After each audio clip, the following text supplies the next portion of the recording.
This bluish liquid is one of the most expensive resources in the world.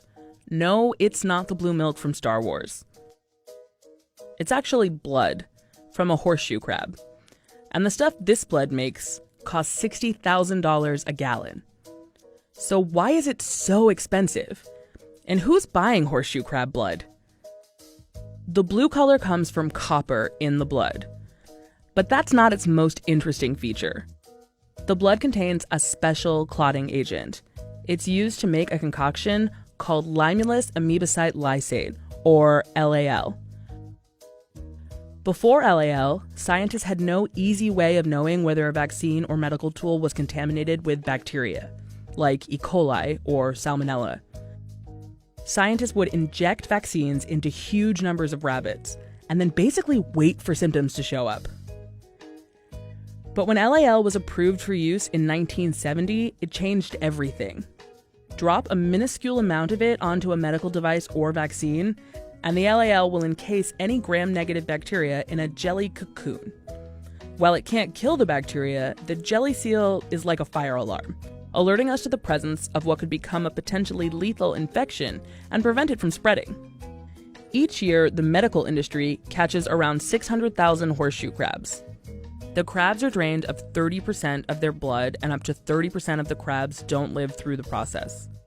The survivors are returned to the water, but no one really knows how well or if they recover. In 2016, the International Union for the Conservation of Nature bumped the American horseshoe crab up to vulnerable on its red list, one step below endangered. And the US population could keep falling by as much as 30% over the next 40 years. LAL labs claim that the returned crabs eventually recover, but new evidence suggests that's not always the case.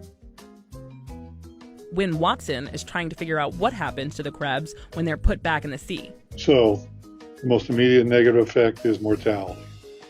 Anywhere from 10 to 25% of the animals will die within the first couple of days after you bleed them. Bled crabs become disoriented and weak for a period of time, and females may have trouble spawning. If they survive the first, I'll say 2 weeks, and they're back in their natural habitat, they did pretty well. But it's getting through those 2 weeks that's the issue.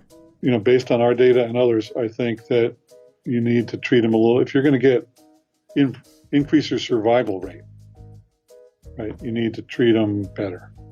Scientists are trying to find a synthetic alternative to help reduce the strain on the horseshoe crab population. But so far, LAL is still required by the FDA for this type of testing. So if these animals really aren't recovering at the rate companies previously thought, we might eventually run out of crabs to bleed. If that happens, our lives, and the lives of countless rabbits, might be at risk.